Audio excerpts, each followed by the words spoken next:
Ayodele's bare feet slammed against the polished marble just as the champagne glass shattered beside her. Laughter burst across the ballroom.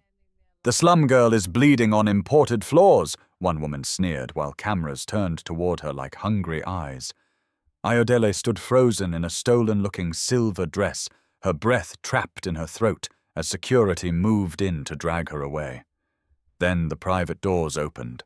Silence fell so fast it felt violent, because the man walking in was Tunde Adebayo, the ruthless CEO who owned the hotel, the event, and half the city, and the humiliated girl everyone was mocking was the woman he had introduced to the world as his girlfriend. "Before we go on, tell me honestly, if you were offered money to play a role that could save your family, would you accept it or walk away with your dignity?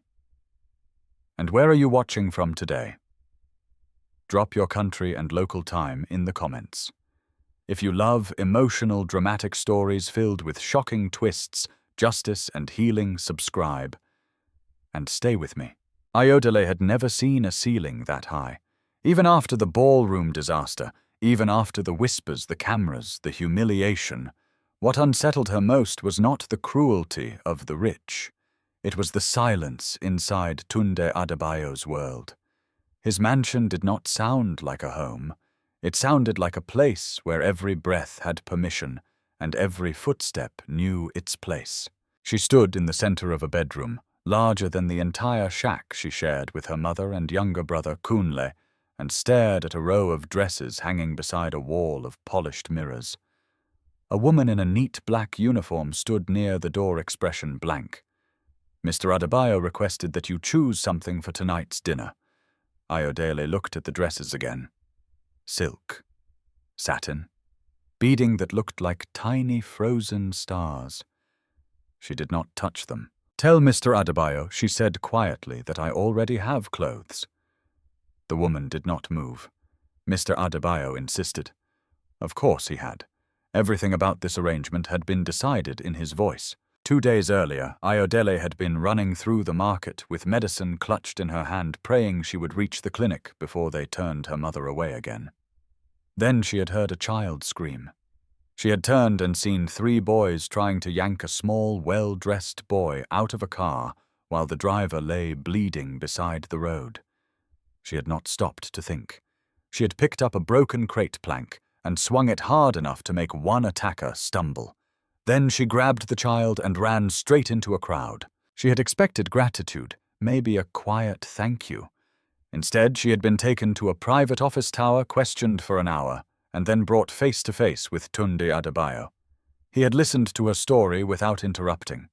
Then he had slid a glass of water toward her, looked into her exhausted eyes, and offered her a contract. Be his fake girlfriend for 3 months. Attend events, smile, stay close, follow instructions. In return, her mother's treatment would be covered, her rent paid for a year, and Kunle's school fees secured. Ayodele had hated the offer on sight. Not because she did not understand it, because she understood it too well. Men with money always found ways to make desperation look like opportunity. Still that night, she had gone home to find her mother coughing blood into a cloth she kept hidden under the mattress. She had found a red notice nailed to their door. She had found Kunle pretending not to be hungry. The next morning she signed. Now she lived in a room that smelled like white flowers and expensive soap, wearing a robe softer than anything she had ever owned, preparing for a dinner where she would be judged for not being born into marble. A soft knock sounded. The woman by the door lowered her head. "Mr. Adebayo is waiting downstairs." Ayodele chose the simplest dress in the room. Dark blue, long, elegant, without being loud. She put it on carefully, hands almost angry at the softness of the fabric. She refused the necklace offered to her, refused the diamond earrings, refused the shoes with impossible heels, and selected the lowest pair instead. When she came downstairs, Tunde was standing near a wide window, one hand in his pocket, the other holding his phone. He looked up once. His gaze paused, just for a second. Then his face returned to its usual calm, unreadable shape. You're late, he said. Ayodele stopped at the bottom of the stairs. I'm here. That is not the same thing. His voice was smooth, controlled, and somehow more insulting because he did not need to raise it. Ayodele lifted her chin. You hired me to stand beside you, not worship you. Something flashed in his eyes. Not anger exactly. Interest. Then it disappeared. He put his phone away. There are rules. There always are. You will not speak to the press unless I tell you to. You will not discuss your family. You will not improvise stories about how we met. You will not contradict me in public. And above all, you will not forget that this is an arrangement. Ayodele folded her arms. Then you should remember something too. His gaze sharpened. I may be poor, she said, but I am not your property. For one long moment the room held still. Behind them a housemaid carrying a tray nearly dropped a spoon. Then Tunde gave the slightest nod. Good. At least you can say that with your head up. You'll need it tonight. The dinner was held at a private residence overlooking the city, a mansion so bright it looked unreal against the dark sky. Luxury cars curved through the gates. Men in tailored suits and women wrapped in diamonds stepped out smiling with polished teeth and cold eyes. Ayodele felt those eyes the moment she entered. They swept over her skin, her posture, the way she held her shoulders, the careful way she walked. Not curious eyes, measuring eyes, hunting eyes. Tunde kept one hand lightly against her back as they moved through the room. To others it looked intimate, protective even. To Ayodele it felt like direction. A woman in gold silk approached first, lips curled in a smile, too sweet to trust. Tunde, she said, air-kissing near his cheek. You do surprise us. Her gaze slid to Ayodele. And who is this? Tunde's face did not change. Ayodele. The woman waited clearly, expecting more.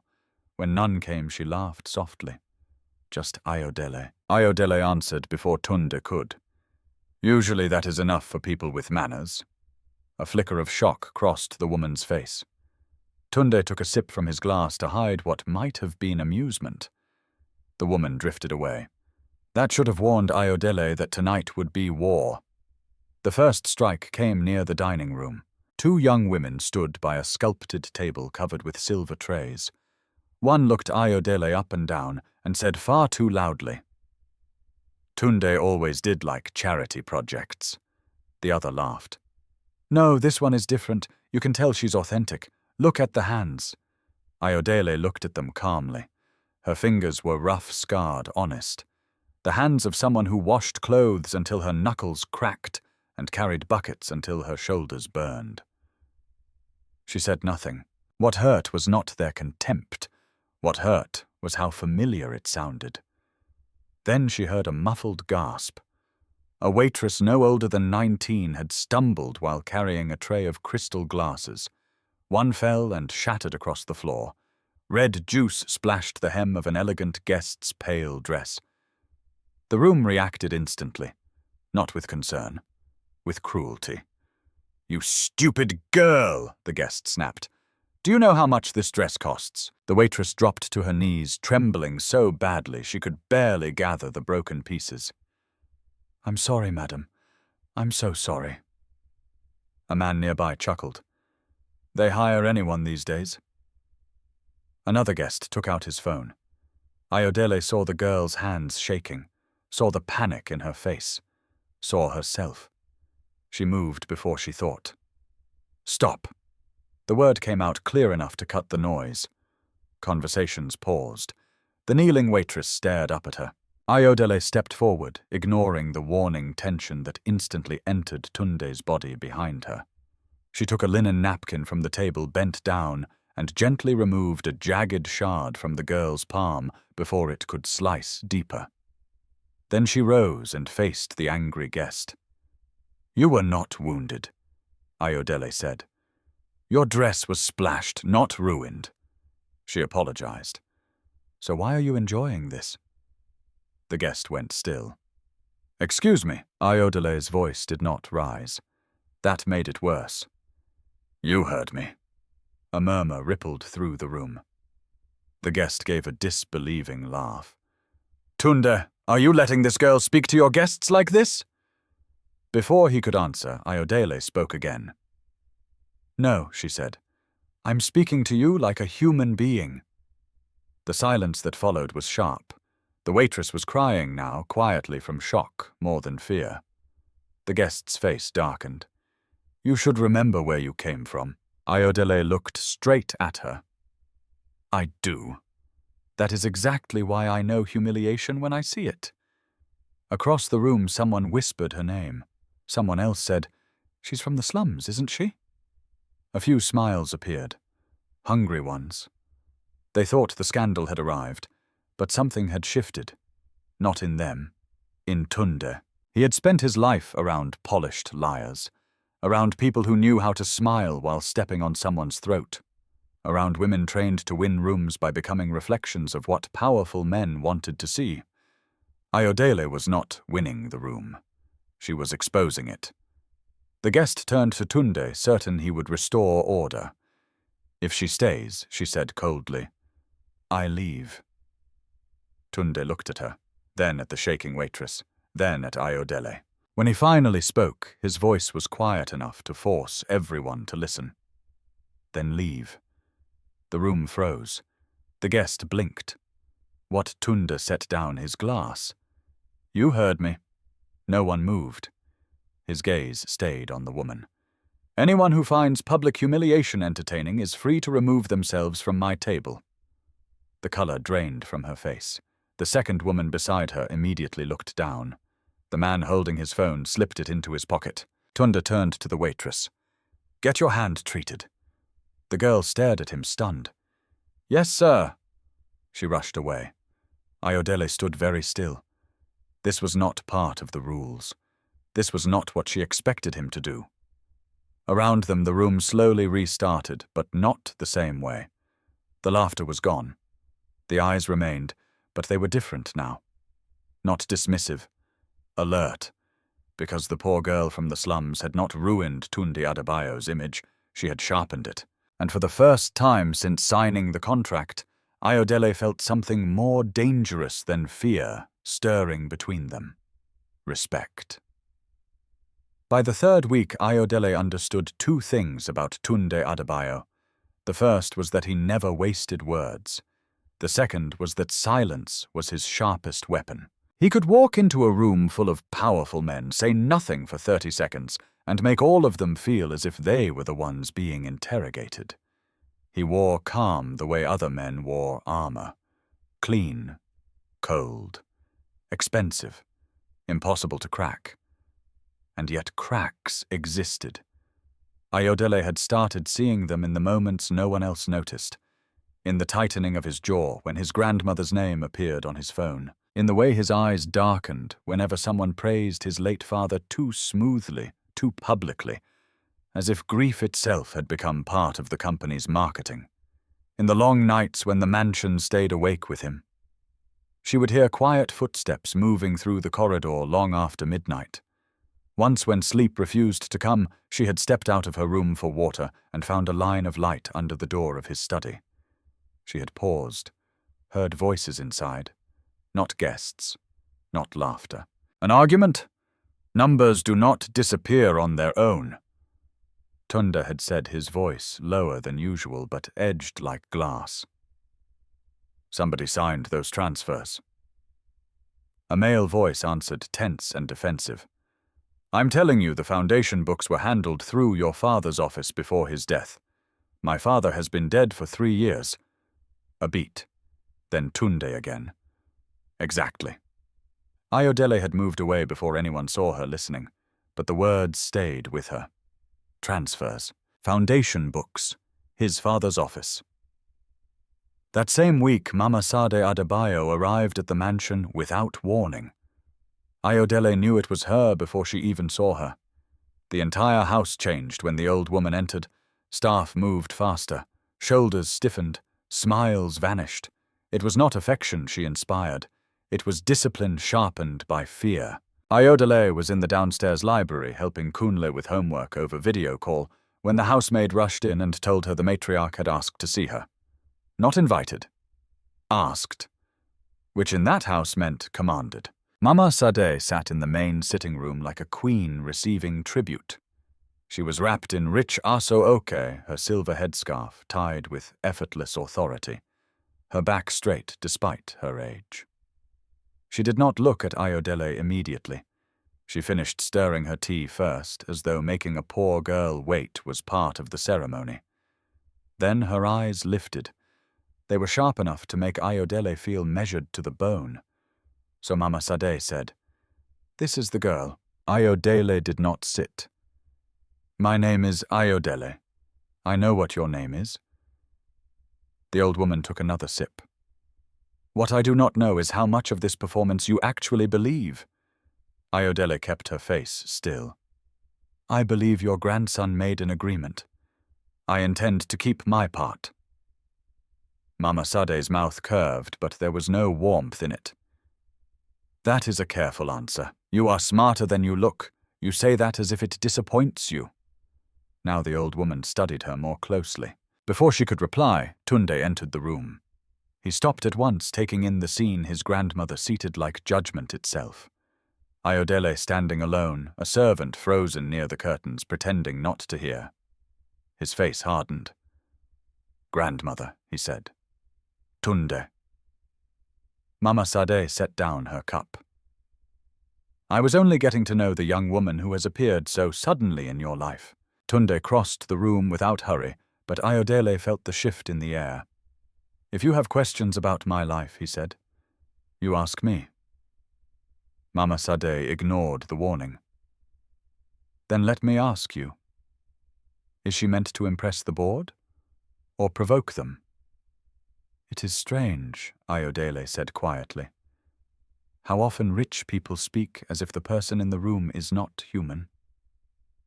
Tunde's gaze flicked to her for a second. Mama Sad smiled thinly.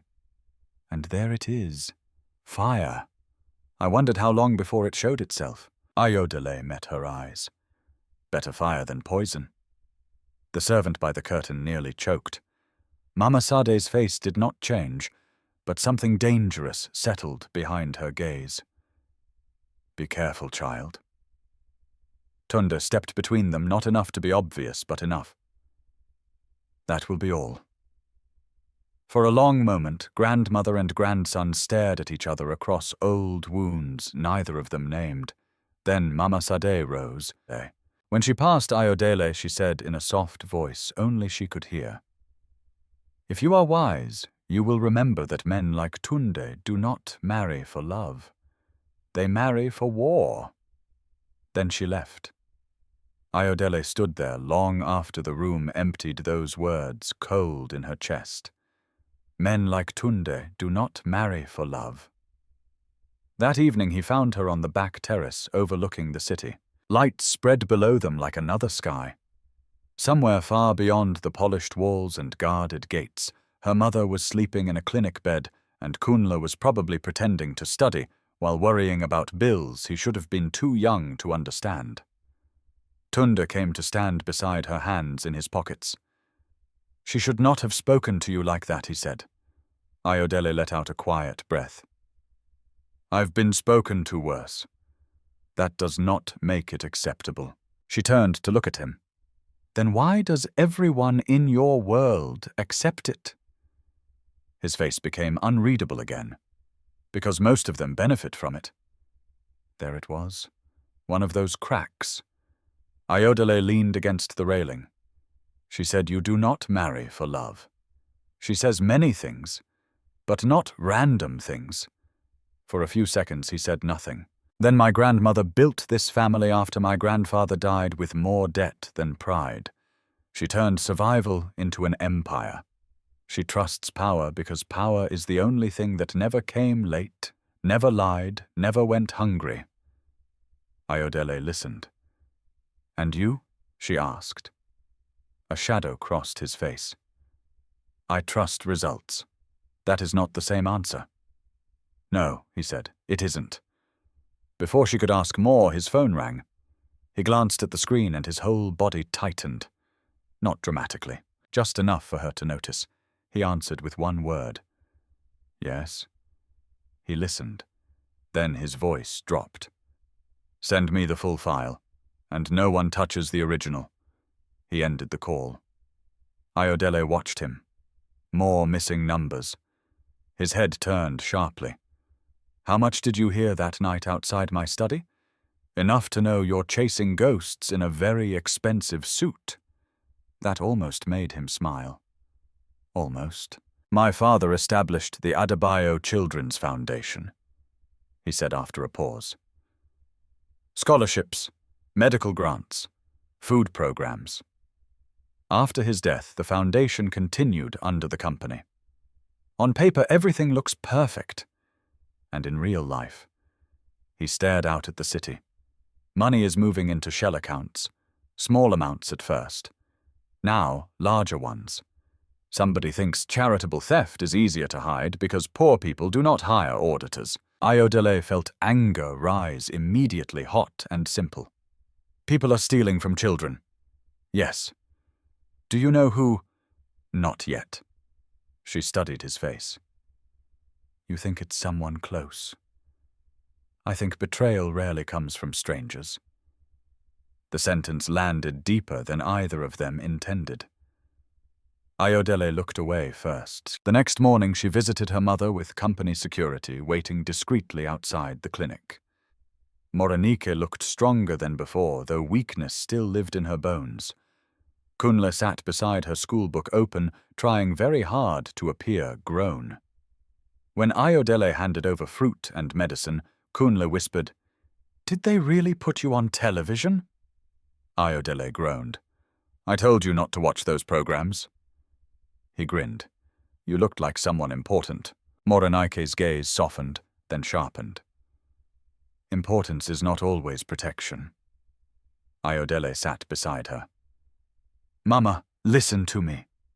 Her mother's fingers closed around hers, thin but firm. Money that enters your life through pain must be watched carefully. It always wants something back. Ayodele swallowed. "I know." Morenike searched her face with the terrible accuracy mothers possess. And this man Ayodele tried to answer lightly. "He is my employer," but even saying it felt less true than before. That same afternoon, back at the mansion, she took a wrong turn looking for the indoor garden and found herself near a smaller west wing rarely used by guests. A door stood half open. Inside was not an office, not a lounge, not luxury. It was a classroom.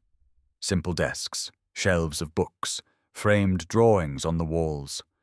A faded photo of children in school uniforms smiling beside a younger Tunda years before his face learned how to hide itself. Ayodele stepped inside slowly. On one shelf sat handwritten letters tied with ribbon. Thank you notes, crayon drawings, messages from students whose tuition had been paid, whose surgeries had been funded, whose lives had shifted because someone had cared enough to remain anonymous. She picked up one letter. Dear Sir, my mother said rich people do not know our names, but you paid my exam fee when even my uncle would not. Ayodele lowered the page, stunned. Tunda doesn't bring people in here.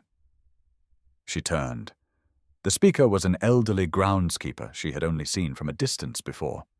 He carried pruning shears and wore a knowing expression. He started the scholarship wing himself after his father died, the man said. Didn't want the press, didn't want ceremonies, just wanted children kept in school. Ayodele looked back at the letters. A man can be arrogant and kind, she thought, controlling and wounded, cold in public, generous in secret, complicated, dangerously complicated. That night at dinner, Tunde noticed her watching him. What he asked. Ayodele cut into her food slowly. You hide strange things? His eyes narrowed slightly. And you ask dangerous questions? Yes, she said. That is why this arrangement is becoming inconvenient. For the first time, the corner of his mouth moved. Not enough to become a smile, but enough to undo something inside her. And that frightened her more than any mansion rule ever had. Because respect was one thing, curiosity was worse, and somewhere beneath both the first quiet spark of feeling had begun to burn. The first rumor arrived dressed like concern. Ayodele heard it from two stylists in the dressing room before a charity luncheon hosted by one of Lagos's most photographed families. They thought she was too busy having her hair pinned to notice them. "She's pretty in a tragic way," one woman whispered. "Yes, but that is exactly why men like him choose girls like that. Gratitude is easier to control than class." The other gave a soft laugh. Please. If she had class, she would have hidden her background better. Ayodele met her own eyes in the mirror and said nothing. Silence had become one of her disciplines. Not surrender, discipline. She had learned that poor people were rarely allowed anger in public. When the rich humiliated each other, it was called scandal. When the poor defended themselves, it was called disrespect. Still, by now she knew how these gatherings worked. The smiles came first, then the glances, then the little questions shaped like knives. "Where did you study? Who are your people? Which family is yours?" They were never asking for information. They were asking for rank. And today would be worse, because Tunda was bringing her into a room full of women who had expected to stand where she stood. The luncheon was held in a glass-walled event pavilion attached to a private art museum. Sunlight poured through the ceiling, making diamonds flash and champagne glow pale gold in crystal flutes. On every table sat flowers so rare, Ayodele suspected they cost more than her family had once lived on for a year. Tunde stepped out of the car first. He turned and offered her his hand. It was a performance for the cameras. She knew that. But when her fingers touched his, the now familiar steadiness of him moved through her body in a way she did not want to examine too closely. "Your face is too calm," she murmured as they entered. "That is usually an advantage. It means trouble is coming." His mouth barely moved. "Then stay close." The cameras caught that. Of course they did. By the time they crossed the marble entrance, people were already watching them with sharpened interest. Ayodele noticed the woman in emerald silk before anyone introduced her. Beautiful, elegant, perfect posture, the kind of face that knew how to smile without ever offering sincerity. Zainab Bello. Ayodele had seen her before in magazines and business pages, always beside ministers, investors, or gallery walls. She was the kind of woman society called accomplished when it wanted to flatter power-wearing lipstick. She moved toward Tunda with practiced warmth. "I wondered how long it would take before you started appearing in public again." Her voice was smooth honey. Her eyes slid to Ayodele and cooled instantly. Tunda's expression did not change. Zainab. No affection, no surprise. Just her name. Zainab extended her hand to Ayodele. "I've heard so much about you." Ayodele took it lightly. "That is rarely good news." For 1 second, Zainab's smile tightened. Then it returned brighter. Sharp, too. Tunda always did like surprises. Always did. A small phrase. Casual. Intimate. Placed with precision. Ayodele understood the move immediately. Zainab was not greeting her. She was claiming territory. Tunda let the silence stretch a fraction too long before speaking. "We're due inside." Zainab stepped aside gracefully, but the damage had... All around them, women who had been pretending not to listen suddenly looked more interested. Inside the pavilion, the event unfolded in layers of elegance and cruelty. An orchestra played softly in one corner. Charity boards were discussed over lobster tails and imported fruit. Men who underpaid workers spoke solemnly about social responsibility. Women who treated domestic staff like furniture praised compassion between courses. Ayodele was beginning to hate rich philanthropy. At her table sat Tunde, a senator's wife. 2 investors, Zainab and another woman introduced as Imani Okiki. Imani was stunning in the way expensive people often were, perfectly composed, exquisitely dressed, and visibly aware of both facts.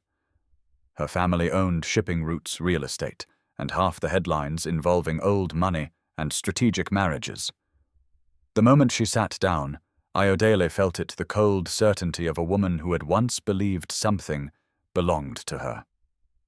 Imani looked at Tunde, not Ayodele, when she spoke. "Your grandmother sends her regards. She was disappointed you missed dinner on Sunday." Tunde unfolded his napkin. "I was working." Imani smiled faintly. "She said you would say that." Ayodele kept her attention on the place setting in front of her, but every nerve sharpened. So this was the chosen woman, not officially named, not formally promised, but selected, positioned, approved.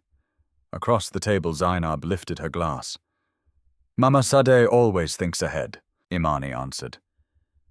"She has to. Some of us still care about legacy." The sentence floated lightly through the air and landed exactly where it was meant to. Ayodele looked up. Imani finally met her eyes. "I only mean that families like ours carry responsibilities. Public image matters. Stability matters." "You're right," Ayodele said. Imani seemed mildly surprised by the agreement. Ayodele continued, "That's why people should behave carefully in public. Cruelty leaves such a bad impression." A faint sound escaped Zainab, something between a laugh and a warning. Tunde said nothing, but Ayodele felt his attention shift fully toward her. For the rest of the luncheon, the attacks came smaller and smoother. Comments about upbringing disguised as jokes, remarks about adjustment and polish, questions about whether Ayodele found high society overwhelming. She answered them all with calm that only made them dislike her more. Then the knife came from somewhere she had not expected. During the event break, guests moved toward the adjoining garden for photographs and press interviews. Ayodele stepped aside near a stone fountain to breathe, only to hear her own name behind her. Not from strangers, from Bode, her cousin. She turned so fast she almost dropped the glass in her hand. He stood near a column in a cheap suit, trying too hard to look expensive, speaking to a man holding a press badge. Bode's narrow face held the eager, oily look she remembered from childhood, the expression he wore whenever somebody else's misfortune might become his chance. Ayodele went cold. Bode had grown up 2 streets away from her. He knew what it meant to be hungry. He knew which nights her mother had gone without medicine so Kunle could eat. He knew because their families had suffered it together, and now he was leaning toward a tabloid reporter, smiling. Ayodele moved before thought caught up. "Bud." He turned, startled. For half a second, guilt flashed across his face. Then he covered it with fake delight. "Ayodele, I was just talking." The reporter straightened, suddenly alert, in the way vultures become alert when the animal they were circling lifts its head. Bode spread his hands. "You've changed. You came here to sell something." His smile thinned. "Don't act proud now. You think you're better than us because a rich man puts you in nice dresses." The words struck harder than the insults from strangers. Not because they were sharper. Because they came from someone who knew the price of shame. Ayodele lowered her voice. "What did you tell him?" Bode's jaw tightened. "Only what people are already saying. That you were desperate. That you disappeared into a billionaire's house and suddenly your family's bills were paid. You want the world to think fairy tales happen in the slums." The reporter's eyes moved quickly between them. Hungry. Ayodele felt something inside her split open, hurt first, then fury. "You sold me." Bode laughed softly, bitterly. "No, I sold the truth. Maybe now everyone will know exactly what kind of girl gets chosen by men like him." The sentence hit like a slap. Ayodele stared at him, and in that instant understood something ugly. Poverty did not always make people kinder. Sometimes it made them worship the same cruelty that broke them. Sometimes it made them eager to drag down anyone trying to climb out. A shadow fell beside her. "Tunde." He took in the scene in one glance, Ayodele's face drained of color, Bode's defensive posture, the reporter pretending innocence. "What is this?" Tunda asked. The reporter answered too quickly. "Just a routine conversation." "No," Ayodele said. Her voice was steady, but it cost her. "This is my cousin selling my life for attention." Silence. Bode scoffed. "Your life? You mean your arrangement?" The reporter's pen moved. Ayodele felt every nearby gaze turn toward them. Wealthy guests, publicists, staff cameras from across the garden already sensing blood in the air. This was the moment scandal became story. Bode looked at Tunda and smirked, bold now. "You should thank me. Men like you hate surprises." Tunda's expression changed so little that most people would have missed it. Ayodele did not. The calm became colder. He turned to the reporter first. "If a single word of this appears in print without legal verification, your editor will spend the next year in court." The man paled immediately. Then Tunda faced Bode. "What is your price?" Bode blinked. "Excuse me. You sold family for money," Tunda said. "That means you have a number." Ayodele's breath caught. Bode gave a shaky laugh. "You think you can insult me with your wallet? I think you already insulted yourself." The words landed clean, merciless. Guests had begun gathering openly now. Tunda stepped closer, voice still low. "Listen carefully. You do not approach Ayodele again. You do not call her. You do not speak to the press about her. If you do, I will make sure every door you hoped to open in this city closes before your hand touches the handle."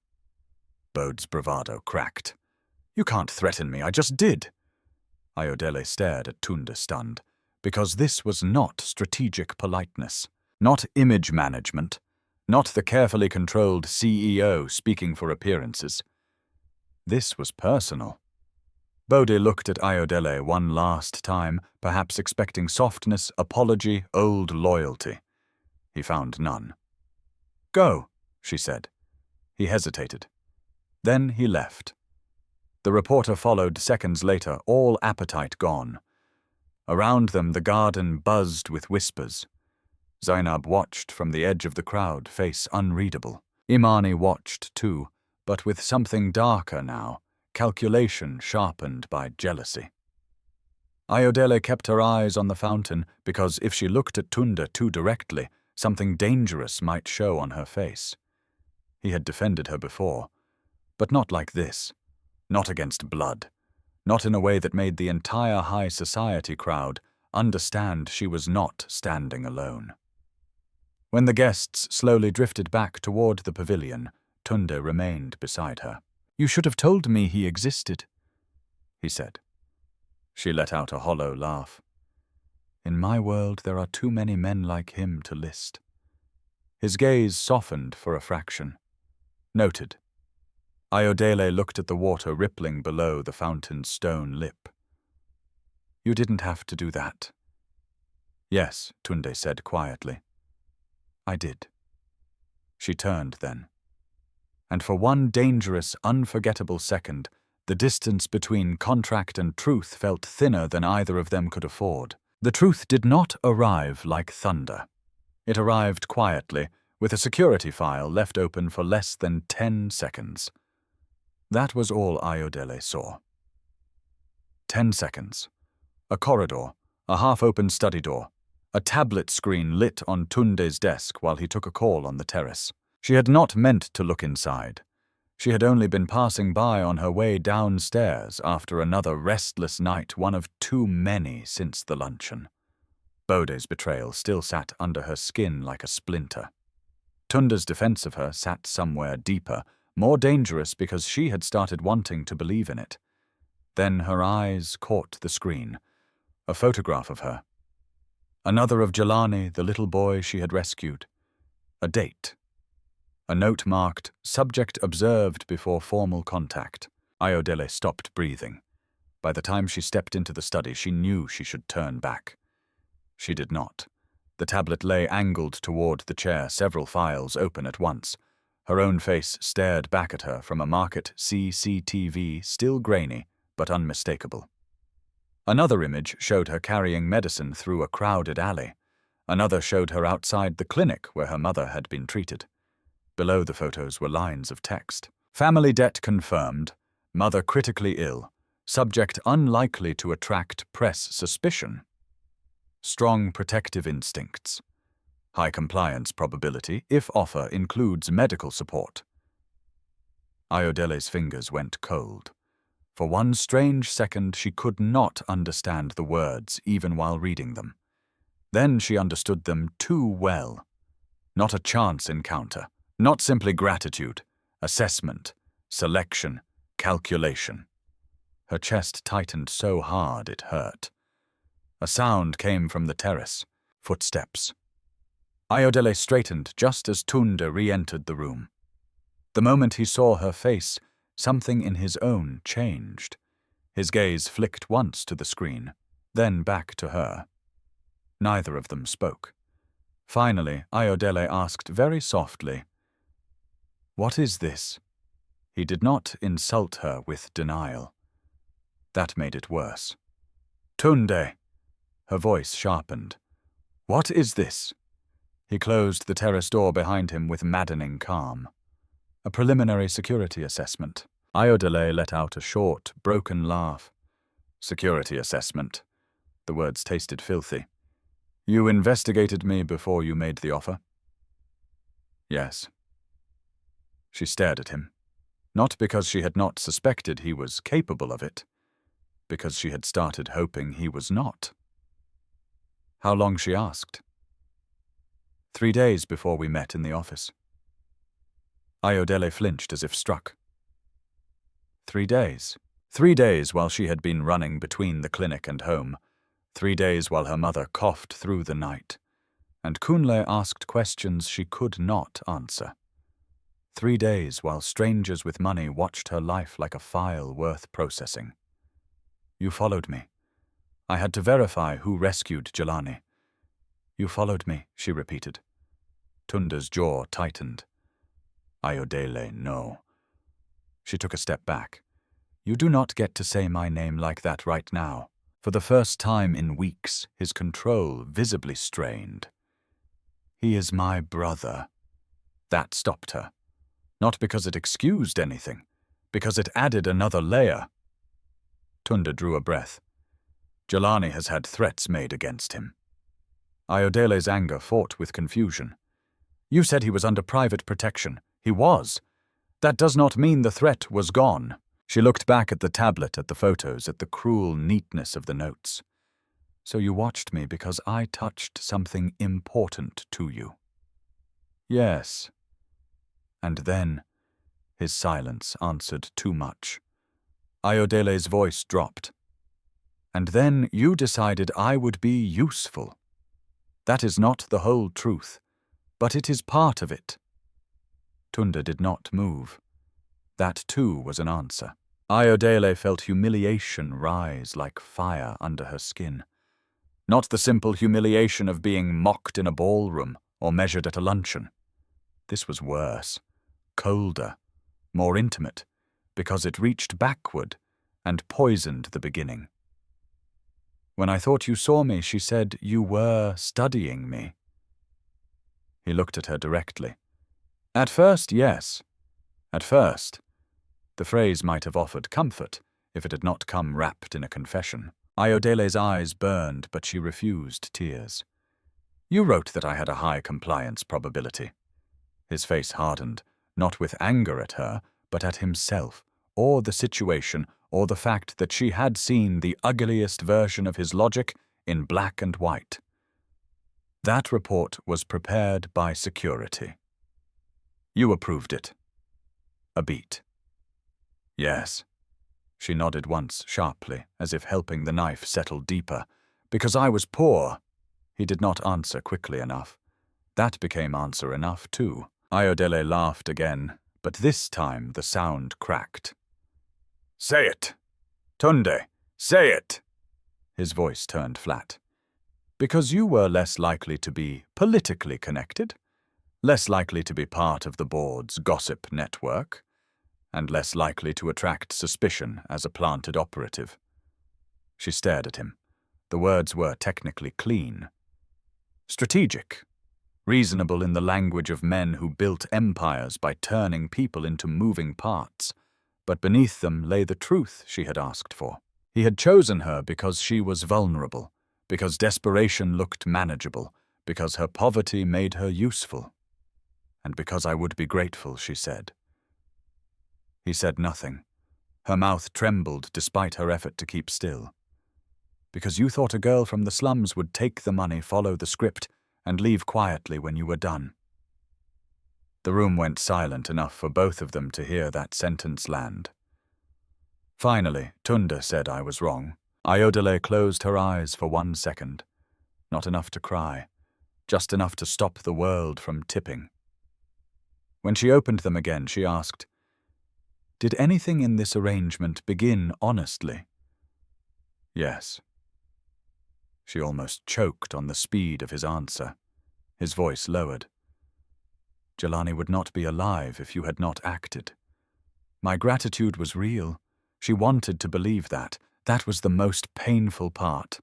And later she asked, "Was any of that real too?" The question changed something in his face. Gone was the CEO. Gone was the strategic calm. In its place stood a man caught between truth and damage, between what he felt and what he had already destroyed by telling it too late. "Yes," he said, just one word. But it came rougher than usual. Ayodele hated that it touched her anyway. She stepped toward the desk, picked up the tablet, and scrolled further. More notes. Her clinic visits, her route home, a record of the landlord's threats, even an entry about Kunle's school attendance, her brother, her family. Every line made her feel more stripped bare. Then she saw another file header. Jelani incident, cross-reference/maternal link. Ayodele looked up slowly. What does this mean? Tunde's gaze shifted. A mistake. Small but fatal. Her heartbeat stumbled. What maternal link? He exhaled once, controlled but heavy. Jelani is my father's son. The room seemed to tilt. Your father is dead. Yes. Ayodele frowned, trying to catch up. You mean... Jelani is your half-brother. Yes. She stared at him. So the boy she had dragged away from danger was not some executive's child, not a distant relative, not a family friend. Blood, hidden blood, another secret in a house full of polished lies. Does your grandmother know? Ayodele asked. His eyes hardened. No. Does anyone, a handful of people? Ayodele let out a breath that felt like ash. Of course. Hidden children. Hidden files, hidden motives, hidden grief. In Tunde's world, truth never walked through the front door. It had to crawl through locked rooms. So that day, she swallowed. When I saved him, I wasn't just some random woman you noticed. No, you were already watching him. Watching anyone near him. Yes, and when I rushed in, hushed. You proved 2 things at once, Tunde said quietly. That you were brave, and that you were not connected to the threat. Ayodele's stomach turned. Brave. Useful. Clean enough to hire. Desperate enough to control. It all fit together too neatly now. She set the tablet down with care so precise it looked violent. I need to leave. Tunde stepped forward. Ayodele, listen to me. No, this changed. She laughed bitterly. Changed when? When I stopped behaving like the report predicted. When I embarrassed your guests when you decided I was human after all. His face took the blow without defending itself. That hurt her too. I should have told you sooner, he said. Yes, I know. No, Ayodele snapped the first true break in her voice. You know now, because I found it. If I hadn't, how long would you have waited? Until the contract ended, until you were safely done with me. His silence was unbearable. That was answer enough. Ayodele turned and walked out. He followed her into the corridor. Ayodele. She kept moving. By the time she reached the staircase, her vision had blurred not with weakness but fury, shame, and the terrible grief of realizing she had begun building hope on manipulated ground. At the bottom of the stairs she stopped and faced him one final time. All the softness that had grown between them now stood wounded and exposed. "You know what the worst part is?" she said. His expression did not move. "I would have understood caution. I would have understood fear for your brother. I might even have understood investigation."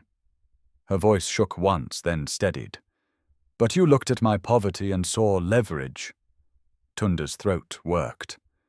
Ayodele held his gaze with aching clarity. "That is what I cannot forgive."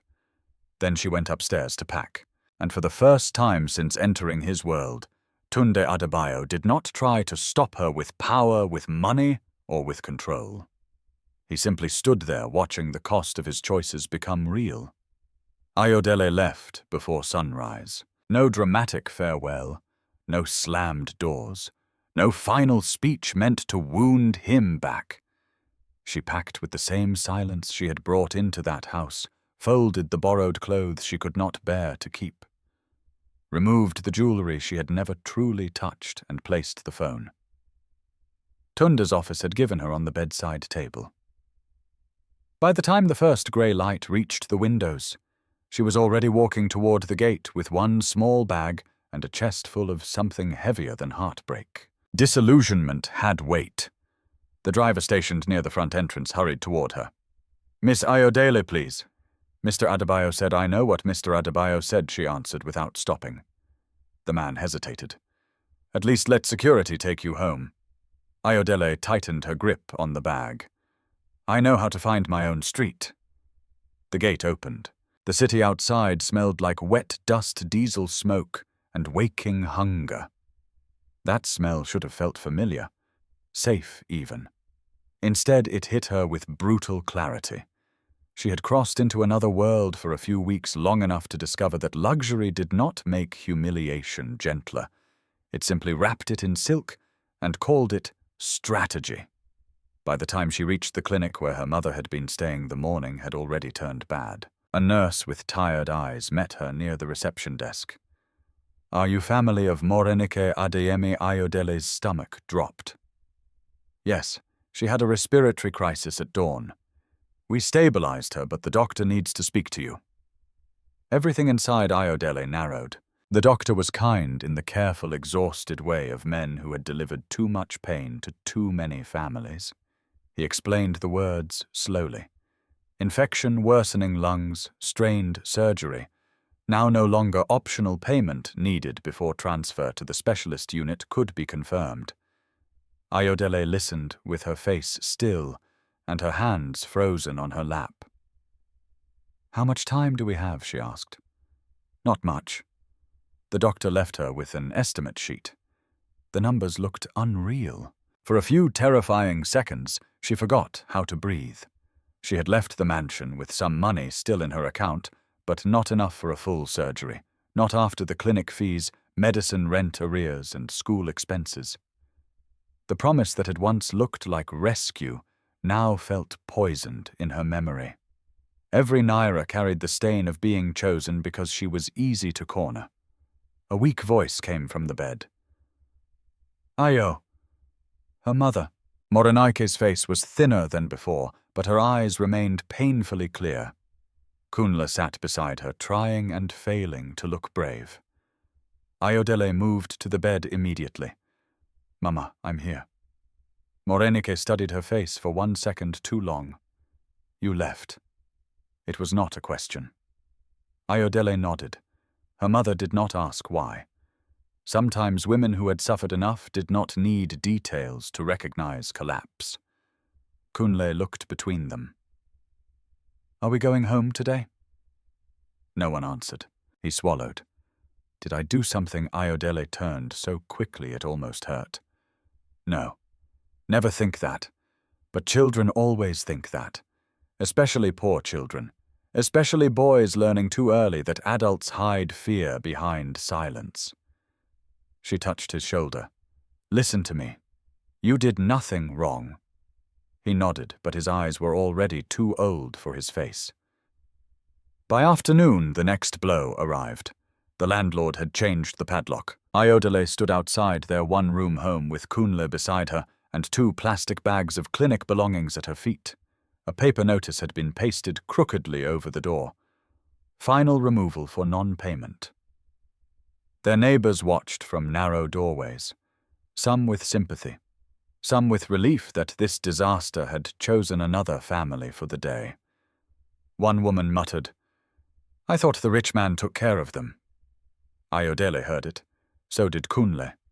He lowered his head. Something hot and bitter rose in her throat, but she swallowed it down.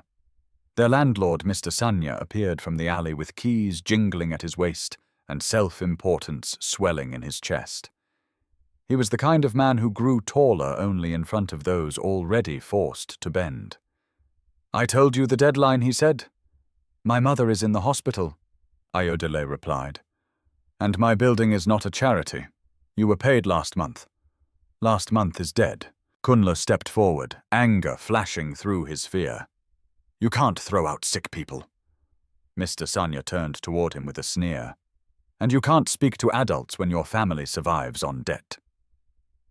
Ayodele moved instantly, pulling Kunle back. "Enough," she said. Not to Kunle, to herself. Because she knew what men like Sanya wanted. They wanted a reaction they could call disrespect. They wanted humiliation to turn loud so they could justify becoming crueler. She forced her voice flat. "Give me 2 days." He laughed. "If you had 2 days, you would have asked before sunrise." He looked at the bags. "Take your things and go wherever rich men send girls after they finish using them." The alley went silent. Kunle lunged before Ayodele could stop him. Not far. Just enough for his body to say what his mouth could not survive saying. Mr. Sanya shoved him hard. Kunle hit the wall shoulder first. Ayodele saw red. She stepped between them so fast the landlord actually took one surprised step back. "Do not touch my brother again." For a moment he saw it, the line he had crossed. Then he recovered and spat near the drain. "Then teach him his place." Ayodele held his gaze until he left. Only after he disappeared did she turn to Kunle. He was breathing hard, furious tears standing in his eyes. "I hate him. I know. I hate all of them." Ayodele looked at the locked door that had once held all the little things they called a life. "Don't say all." He gave a broken laugh. "Why not? The poor are cruel. The rich are cruel. Which people are left?" The question struck too close. Ayodele had no answer she trusted enough to give a child. They spent that night in the back room of a tailoring shop owned by an older widow named Mama Bisi, who had once lent Morenike money without asking for interest. She spread 2 thin mattresses on the floor and said only, "You can cry tomorrow. Tonight you sleep." Ayodele almost did cry then. Not because of the mattresses. Because kindness when you are breaking can feel more unbearable than insult. The next morning, Kunle went to school in a wrinkled uniform and came back before noon. His lip was split. Ayodele was sewing a button back onto one of his shirts when she saw him at the doorway. She stood so fast the chair toppled. "What happened?" Kunle avoided her eyes. Ayodele took his chin gently and turned his face toward the light. Bruise blooming along the jaw, shirt collar torn. "Who did this?" He said nothing. Mama Bisi, who had been cutting cloth near the window, muttered darkly, "Children don't come home like that from silence." Ayodele waited. At last Kunle whispered, "They said I stole a calculator." Her pulse went cold. "What?" He looked ashamed just saying the words. "A boy in my class left it missing. They searched all our bags. Then Prefect Tayo said he saw me near the desk. I didn't take it, I swear. I know you didn't. They called me thief in front of everyone." His voice cracked on the last word, and suddenly he was not trying to be a man anymore. He was just a boy, humiliated in public. Ayodele pulled him close. He shook once and then held still because boys were trained early to apologize for weakness, even while bleeding from it. "Did a teacher hit you?" Kunle's silence answered again. Ayodele's anger turned surgical. Not loud. Worse. Precise. She wiped her face once and went straight to the school. The headmaster's office smelled of dust chalk and stale authority. Headmaster Femi looked annoyed before she even sat down, as if poor mothers and sisters always arrived carrying inconvenience. "There was an incident," he said. "There was an accusation." He folded his hands. "The item was missing. And was it found in my brother's possession?" "No." "Then why was he beaten?" The headmaster shifted. Discipline was applied during questioning. Ayodele stared at him. "You beat a child because a richer child pointed at him." He stiffened. "Mind your tone." "No. You mind your conscience." For one dangerous second the room tightened. Then another teacher entered without knocking, whispering something into the headmaster's ear. Femi's expression changed very slightly, but enough. Ayodele noticed. What she asked. The teacher glanced at her uncomfortable. The calculator was found. Of course it was. Where? In the locker of the student who reported it missing. Ayodele felt the truth move through the room like poison finally showing its color. The headmaster cleared his throat. "A misunderstanding." "No," Ayodele said, rising. "A lie." She looked at both men, and somebody was very ready to believe that the poor boy must be guilty. When she left the office, rage was still burning in her, but underneath it something colder had begun to form. This was not random anymore. Too many hits. Too close together. Her mother's urgent surgery. The eviction. Kunle accused and beaten the day after. Pressure. Systematic pressure. By evening, back at Mama Bisi's shop, a black SUV stopped outside. The whole alley seemed to hold its breath. Tunde stepped out alone. No driver, no bodyguards at his shoulder, just him in a dark shirt with the sleeves rolled once, looking less like a billionaire, and more like a man who had not slept. Ayodele went still. Inside her, everything collided at once. Betrayal, relief, fury, memory, the dangerous ache of seeing him in a place where his polished world could not protect either of them from the truth. Mama Bisi, wise enough to smell unfinished pain, quietly led Kunle into the front room and pulled the curtain. Tunde stopped a few feet away. "I heard about your mother." Ayodele folded her arms. "How I still have people watching the clinic." That struck like a fresh slap. His face tightened. "Not for you, for threats around Jelani and my family." But when your name appeared, Ayodele laughed once harshly. "Of course. Always a file, always a report." Tunde took the blow without defending himself. Then he said, "There's more happening than you know." Ayodele's eyes narrowed. "Then try me." He looked toward the dark street, then back at her. The school accusation was not random. Neither was the eviction pressure.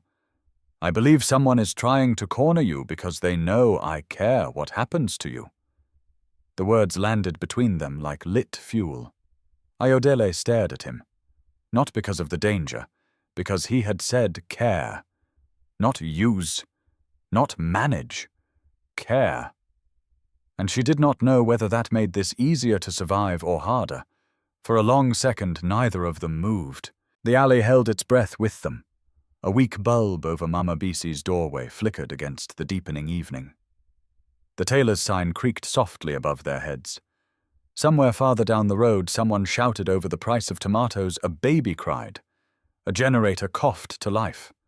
Ordinary sounds. Poor sounds. Sounds that had no patience for rich men arriving with expensive apologies and half-buried truths. Ayodele looked at Tunde as if the shape of him itself had become a question she no longer knew how to answer. "You care," she repeated. His jaw tightened. Yes, and you are telling me this now, I am telling you, because the situation has changed. Her laugh came out bitter. Everything in your world is a situation. That is not fair. No. She stepped closer, voice low and shaking. My mother nearly lost her place in the hospital. My brother was beaten for something he did not do. We were thrown out of our home. And now you arrive here to tell me this is all connected to you. Tunde did not interrupt. That almost made it worse. Ayodele folded her arms hard across her chest, as if holding herself together had become a physical task. Start talking. He glanced once at the narrow street behind her. Not here. She stared at him. When she answered, her voice turned cold enough to cut. Then for the first time in your life, learn how to tell the truth in an uncomfortable place. The words landed. Tunde accepted them. He looked past her at the dim room behind the curtain where Mama Bisi had taken Kunle. Then he faced Ayodele fully, and began. The board meeting after the charity luncheon was not normal, he said. 3 independent directors who usually stay neutral suddenly pushed hard for one thing. Public stability. Ayodele frowned. Meaning marriage. Respectability. Predictability. They want me tied to a family they can negotiate through. Imani's family. Yes. The answer came fast. So fast that something icy slid through her chest. Tunde continued. The Okikis have been positioning themselves around Adebayo Holdings for months. Shipping contracts, land access, favorable financing. On paper it looks strategic. In reality they want control. And I am in the way. You became the easiest point of attack. Ayodele's mouth twisted. Because I'm poor. Because they thought they could destroy your credibility faster than I could protect it. The correction did not help. Tunde saw that, but kept going. The board expected me to deny you eventually. Quietly. They assumed this arrangement would collapse under class pressure scandal or shame. When it didn't, they escalated. Yes, Ayodele turned away, pacing once across the doorway. The air felt too small, too hot, too full of things that had already cost too much. And Zainab, she asked. Tunde's expression darkened. Involved. That surprised her less than it should have. She came back too neatly, he said. Too informed. She knew exactly when the pressure around my image increased. She knew details that were not public. Ayodele remembered Zainab's smile at the luncheon. Graceful. Controlled. Poison wrapped in perfume. She is working with the Okikis, I believe so. You believe, Ayodele repeated sharply. Or you know, Tunde looked at her. I know she met privately with Kunle Okiki's legal advisor twice in the last month. I know she pushed stories toward 2 tabloids through intermediaries. I know she was told to keep me socially unsettled before the shareholders' review. Ayodele blinked. Socially unsettled? They wanted me distracted, defensive, easier to steer. She let out a hollow breath. So I was never just embarrassing to them. I was useful. To them, yes. To you, too. The words came before she could stop them. Tunde absorbed that hit the same way he had absorbed the others, without stepping back, without pretending it missed. Yes, he said quietly. At first. Ayodele looked down for 1 second, furious with herself, for the pain that answer still had the power to cause. I hate that you keep telling the truth only after the worst possible moment. So do I. Silence stretched between them. From inside the shop, fabric rustled softly. Mama Bisi was close enough to hear if voices rose. The thought steadied Ayodele. This was not his mansion, not his study, not a place where he controlled the walls. What about my cousin? She asked. Bode. Tunde's gaze hardened. He was approached. Her head snapped up. By whom one of the media fixers tied to the Okikis. For a heartbeat, all Ayodele could do was stare. Then anger returned in a hotter, sharper shape. "You're telling me someone paid Bode to betray me?" "Yes." And the school Tunde nodded once. "I'm still tracing the exact link, but the child who accused Kunle is the nephew of an assistant to one of our board members. Too close to be coincidence." Ayodele closed her eyes. Not because she was weak, because it was all suddenly too clear. The humiliation, the whispers, the cousin with a reporter, the landlord growing bolder the instant gossip spread, Kunle being singled out. Everything pressing from every side at once, not like random misfortune, but like hands closing around a throat. A strategy. She opened her eyes again. "They wanted me to run." "Yes, and they wanted you to look back at your world and decide I was too much trouble." Tunde's voice lowered. "Yes." She laughed once, but there was no humor in it. "Then they understand rich men very well." His face changed at that. "Barely. But enough." Ayodele saw it and hated that a part of her still noticed the difference between his public face and the one he only showed when something reached him where armor ended. "That was cruel," he said. "It was accurate." He did not deny it. Instead he said, "I came because I need you to know you are not imagining this." Ayodele stared at him. "Do you hear yourself? What you say that like it is a gift?" Her voice sharpened again. "I do not need help understanding cruelty. I have lived with it all my life. What I need is for my family to stop bleeding every time your world shifts its weight." The truth of that hit hard enough that he looked away for the first time. Good, she thought. Let something land. When he looked back, his expression had changed from controlled urgency to something stripped cleaner. "I can fix the hospital transfer tonight," he said. "No conditions." Ayodele's body went rigid. He saw it immediately. "That's not what I meant." "It is exactly what you meant." "No." His voice stayed calm, but the strain underneath it was visible now. "I mean, your mother should not suffer because I failed to contain this." Ayodele shook her head. "You always speak like a man settling accounts. Because there is damage. There is life." Her hand went to her chest once hard. "There is my mother fighting to breathe. My brother trying not to break in front of me. I cannot keep translating my family into costs you can reimburse." That landed deeper than any accusation so far. The alley went quiet again. Then from the road, headlights swept briefly across the walls as a motorcycle passed. Tunde's phone vibrated. He ignored it. Ayodele noticed. "Answer it." He looked at the screen, jaw tightening, then silenced the call. "Who was that chief legal officer? About what?" He hesitated. That alone was enough. "What happened now?" Tunde inhaled once. "There was an emergency advisory session tonight. Unscheduled. With the board. Yes, and someone submitted documentation suggesting I exposed the company to reputational risk by bringing an unverifiable romantic partner into confidential events." Ayodele's face went still. There it was. Formal now. Dressed in legal language. The same contempt, only more expensive. "They're using me." "Yes." "As what evidence that you've lost judgment, that you can be manipulated by a slum girl?"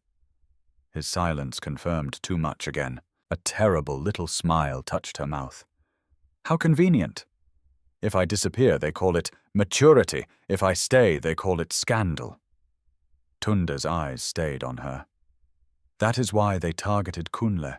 They wanted speed." Ayodele turned away before he could see how hard that struck. "Not me," she thought. "My brother." That was the point where anger became something darker, colder, more useful.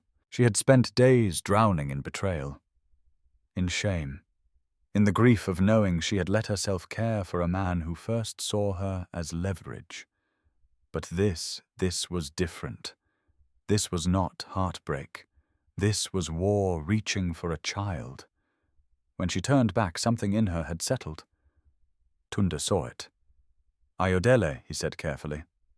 No. His brow tightened. No what? No to hiding. No to running. No to letting rich families turn my brother into a warning label. He stared at her. She stepped closer, each word sharp and deliberate. You said they want me broken, embarrassed, gone. Yes. Then they made a mistake. A flicker crossed his face. Not relief, exactly. Not yet. Recognition. Because for the first time since he arrived, Ayodele was no longer speaking like someone cornered. She was speaking like someone who had found the edge of her fear and stepped past it. Tunde's voice lowered. This will get uglier. Ayodele gave a small, hard nod. Then let it. Inside the tailoring shop, the curtain moved. Kunle stood there, half-hidden, eyes wide, having heard more than he should have. Ayodele crossed to him instantly. How long have you been standing there? Long enough, he said. He looked past her at Tunde, not with awe, not with fear, but with the raw hostility of a boy who had learned too quickly that powerful men could harm you even while trying to help. Are they doing this because of him? Kunle asked. Ayodele wanted to soften it. She did not, in part, she said. Kunle swallowed. Then I don't want his help. The words struck the air like stones. Tunde did not defend himself. He only looked at the boy and said, That is fair. Kunle blinked clearly, not expecting that. Mama Bisi appeared behind him, then one hand resting gently on his shoulder. Her gaze passed from Ayodele to Tunde, and back again, old enough to read the shape of trouble even when details were missing. You cannot stand in my doorway all night, she said. Ayodele exhaled slowly. Tunde glanced once at the street, then back at her. I have evidence, but not enough yet. If we move too early, they bury it. Ayodele held his gaze. Days ago, she would have told him to leave and never come back. Tonight, she heard something else beneath his words, not command, not control, but a man finally speaking from the same ground where she had always been forced to live. Uncertainty. Risk. Consequence. What do you need? She asked.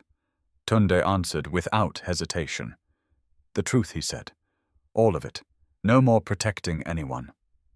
Ayodele thought of Boda, Zainab, Imani, the board, Mama Sadeh, the dead father whose shadow still ruled rooms, Jelani hidden and vulnerable, Kunle bruised because someone powerful needed pressure.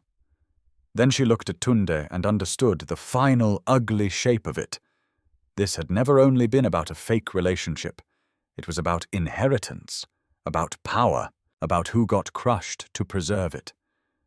And for the first time, Ayodele was no longer standing outside that war. She was inside it now, and she had just decided not to kneel. The engagement announcement was designed like a coronation. That was the first thing Ayodele thought when she saw the invitation. Not a celebration, not a family gathering, a coronation. Heavy cream paper, gold lettering, private estate on Victoria Island, selected press, strategic guest list. The union of influence, legacy, and vision. Everything about it screamed the same message in polished language.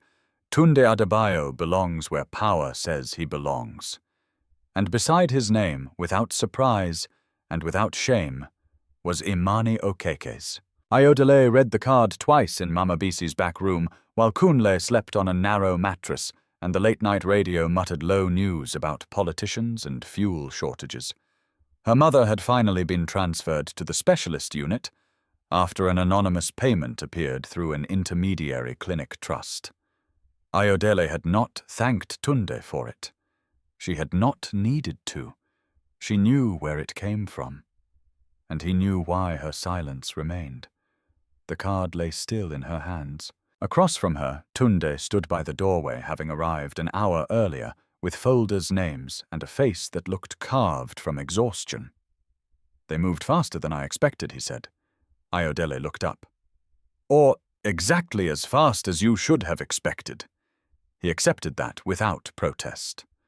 On the low table between them were printed bank records, event schedules, screenshots of messages, and 2 photographs of Zainab entering a private members' club with one of the Okiki's legal advisors. Mama Bisi had taken one look at the paperwork, one look at Tunde, and one look at Ayodele's face, then muttered, "Rich people really do turn evil into stationery before leaving them alone." Ayodele placed the invitation beside the files. "So this is their endgame. For now," Tunde said. "If I appear beside Imani willingly, the board stabilizes, the Okiki's gain leverage, the press buries your side of the story under image repair, and anyone who attacked your family disappears back into respectable silence." Ayodele's jaw tightened. "And if you refuse, they escalate, possibly through shareholder panic, possibly through legal pressure, possibly through my grandmother." The last 2 words settled heavily in the room. Mama sighed. Even now, Ayodele could hear the old woman's voice. "Men like Tunde do not marry for love. They marry for war." It turned out the warning had been truer than either of them knew. Tunde slid one folder toward her. "The foundation accounts." Ayodele opened it. Rows of figures. Dates. Transfers. Through shell charities and service contractors. Scholarship funds diverted in clean, careful amounts, small enough to avoid immediate alarm, large enough over time to become theft with a tailored suit. "Who signed off?" she asked. "Not directly the Okikes. They're smarter than that.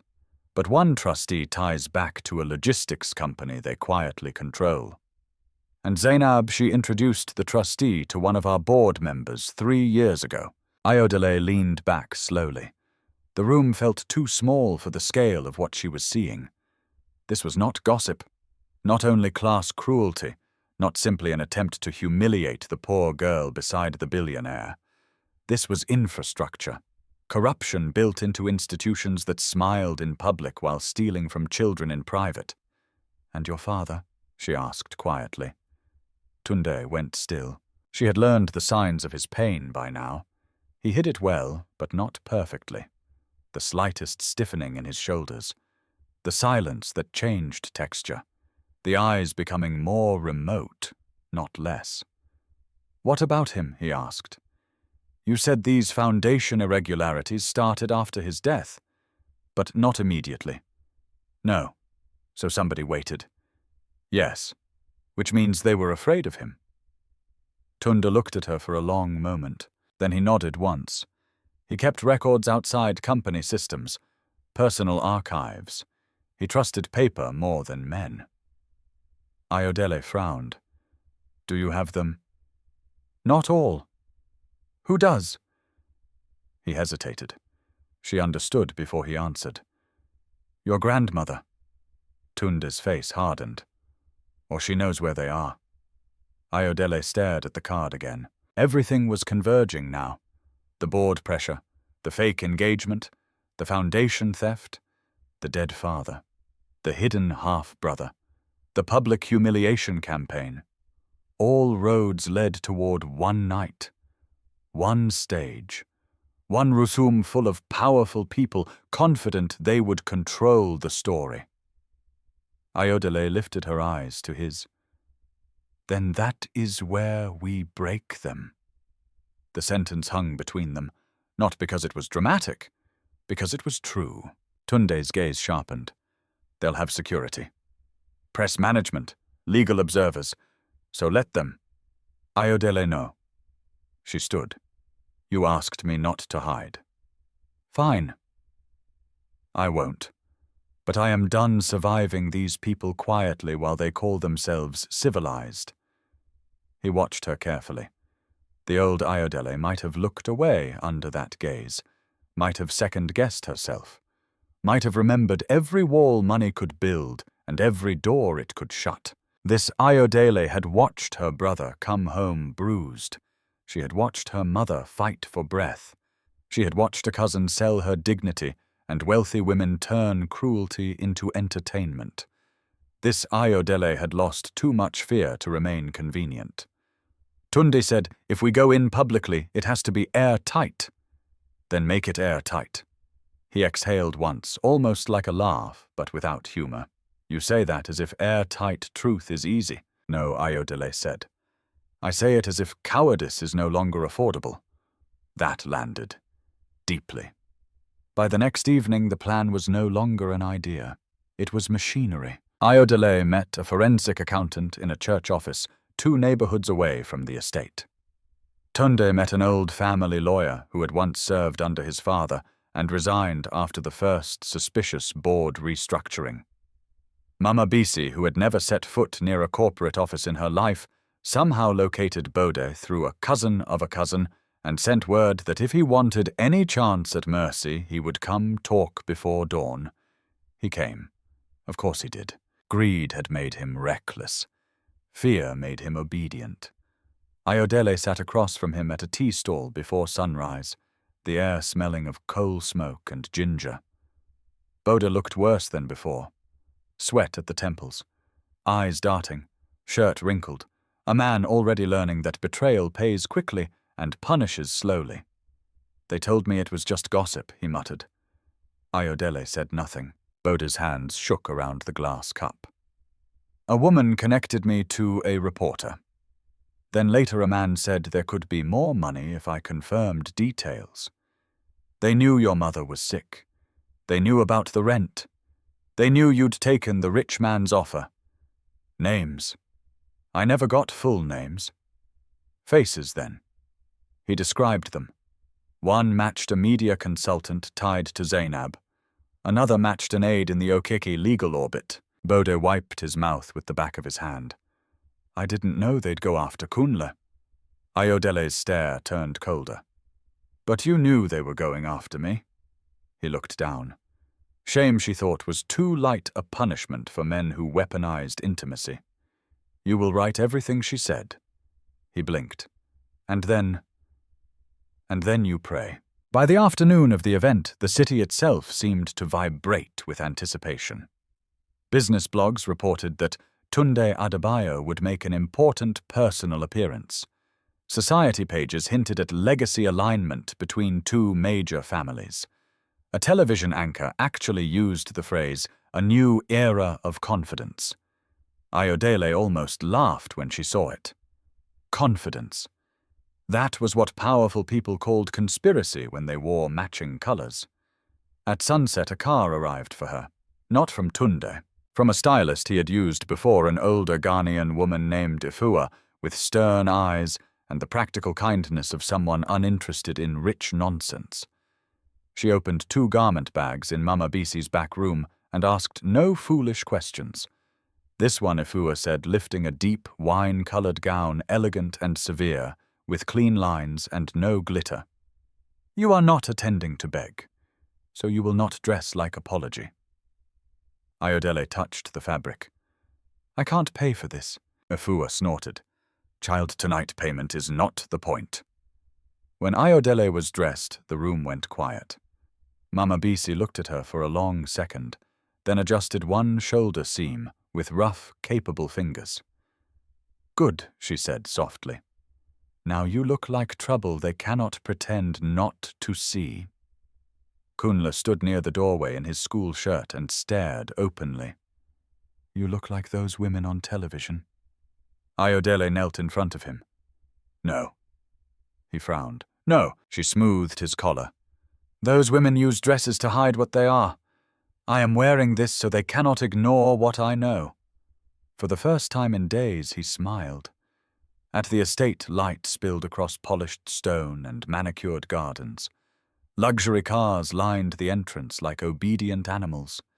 Security men in dark suits scanned invitations under soft lanterns, while cameras gathered at the perimeter hungry for the exact kind of spectacle the hosts thought they controlled. Inside, a string quartet played near a floating staircase.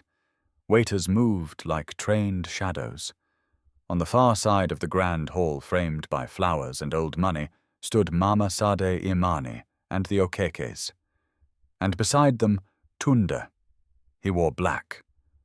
Of course he did. He looked exactly as the room expected him to look, composed, commanding, impossible to read. Only Ayodele knew better now. Only she could see the tension hidden in the stillness. A hush moved through the entrance as guests noticed her. Heads turned, whispers bloomed instantly.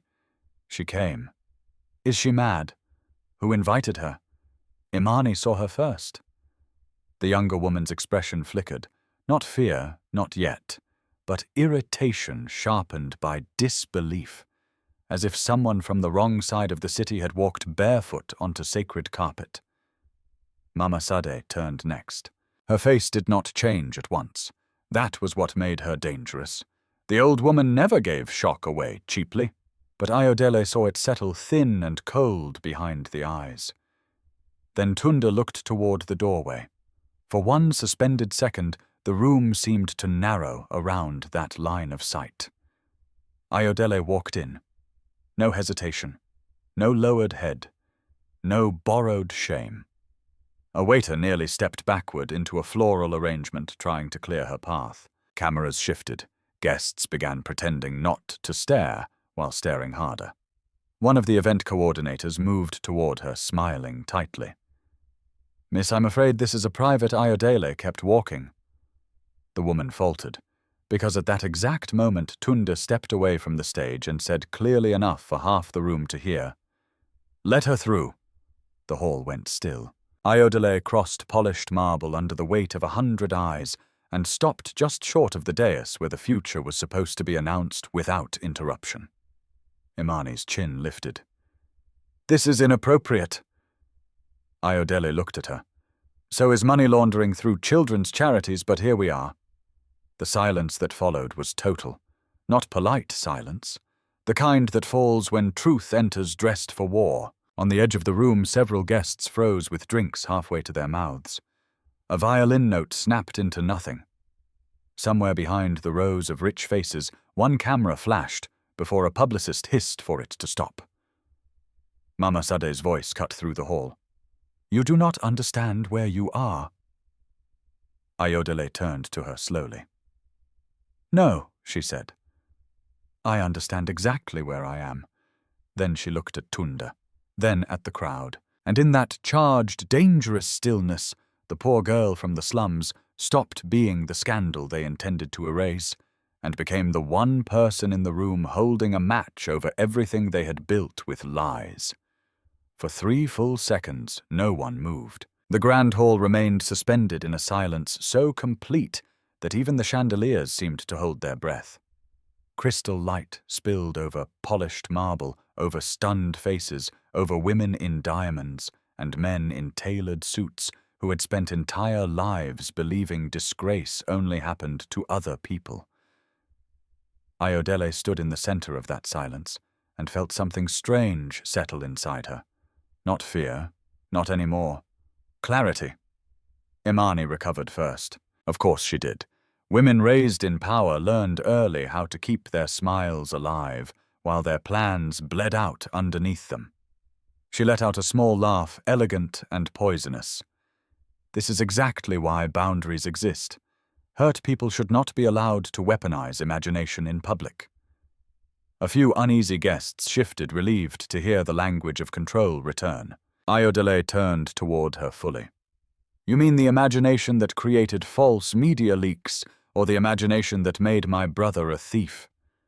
For one day, Imani's face changed by less than an inch. But it changed. That was enough. A murmur moved through the hall. Mama Sade rose from her seat with slow authority. "This spectacle ends now," No Tunda said. It was not loud. It did not need to be. Every head turned toward him. For the first time that evening, he was no longer standing in the exact place the room expected him to stand. He had moved one step away from the stage built for his obedience, and somehow that single step felt larger than a shouted rebellion. Mama Sade's eyes sharpened. "Tunde."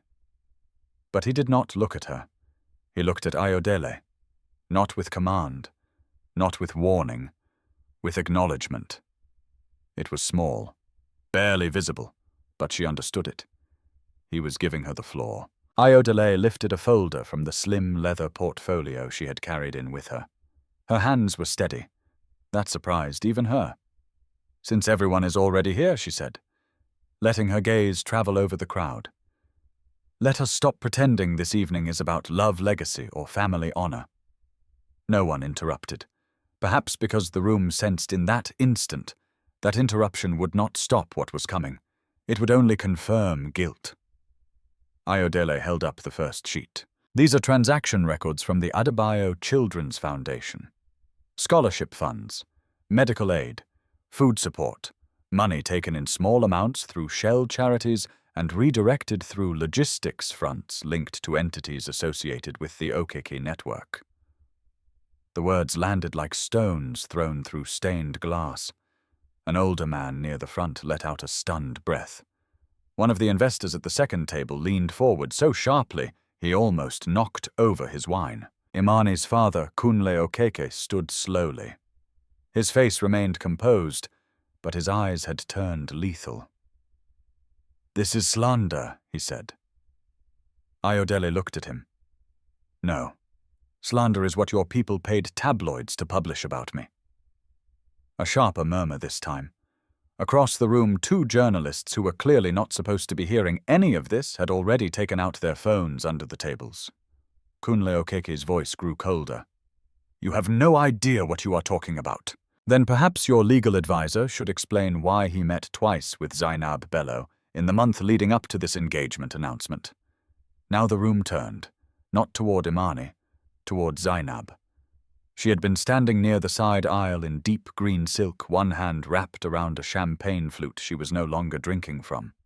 Her expression remained almost perfect, but Ayodele saw the first hairline crack in it. Zainab smiled slowly. "My dear, desperation is making you theatrical." Ayodele opened the second folder.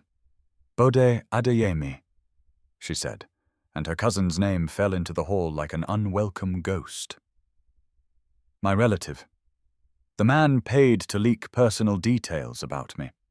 He has provided a written statement describing the intermediaries who approached him, one tied to a media consultant regularly used by you." Zainab's fingers tightened around the glass stem. The gesture was tiny, but Tunda saw it. So did several others. Ayodele continued before anyone could regroup. "That same pressure campaign expanded to my family. My landlord received incentive promises through local brokers. My younger brother was falsely accused at school by a child linked to the office of one of Adebayo Holdings' board members. These were not accidents. They were coordinated pressure points." A woman in pearls near the back whispered, "Dear God!" The words were meant to be private. In the silence, everyone heard them. Mama Sadeh stepped forward, then her presence still formidable enough to alter the room. "You are speaking recklessly in a room that can bury you." Ayodele turned to face her. The old fear was gone now. "I know," she said. "That is why I came with copies." The hall shifted again. That was the sound power made when it realized secrecy had already failed. Tunda reached into his inside pocket and removed his phone. Calmly, deliberately, he handed it to the chief legal officer standing near the side entrance. "Begin external preservation protocol," he said. The man stared at him. "Sir, now." That broke the room. Voices rose instantly. "What is happening? Is this true? You cannot do this here." Imani moved first, stepping toward Tunda Fury, finally burning through her polished surface. "You would let her destroy your family in public." Tunda looked at her with a coldness Ayodele had seen before, but never this sharp. "No," he said. "I'm refusing to help your family destroy mine in private." The answer hit like a blade. Imani recoiled half a step. Kunle Okeke snapped, "Think carefully before you accuse people whose support has held your company upright." Tunda turned toward him. "Support?" His voice remained low, but it carried through the hall with frightening ease. "You call theft from children support. You call blackmail through reputational pressure partnership." The older man's face darkened. "You have no proof tying us directly to anything." Tunda held out his hand. Ayodele placed another document into it. He lifted it high enough for the front rows to see. Then let us discuss the service contracts routed through K-Transit Holdings, the firm nominally separate from your daughter's trust, but controlled through your sister's proxies. A sound escaped someone near the press wall. Shock. Real shock, this time. Because this was no longer rumor tossed by an outsider. This was the heir himself opening the vault and inviting daylight in. Zainab set down her untouched drink with great care. "Tunde," she said, finally dropping the social mask, "you are making a catastrophic mistake." He turned slowly to her. "No," he said. "My mistake was ever trusting you." There it was. The line the room had been circling all night. Not just financial betrayal, personal betrayal. Zainab's beautiful face hardened. "You don't know what your father was." The sentence changed the temperature in the hall. Ayodele felt it instantly. So did Tunde. His body went still in a way that made several people instinctively step back. "What did you say?" he asked. Zainab smiled, but the smile was ruined now. "You speak of him like a saint. He was a powerful man with secrets just like every other powerful man in this room." Ayodele realized what she was trying to do a second before the words fully formed. Deflect. Contaminate. Drag the dead into the fire so no one could tell who started it. But Mama Sade moved before anyone else. "Enough." The old woman's voice cracked through the room with startling force. Zainab turned, surprised. So did everyone else. Mama Sade's hands trembled only slightly at her sides, but her face had altered in a way Ayodele had never seen before.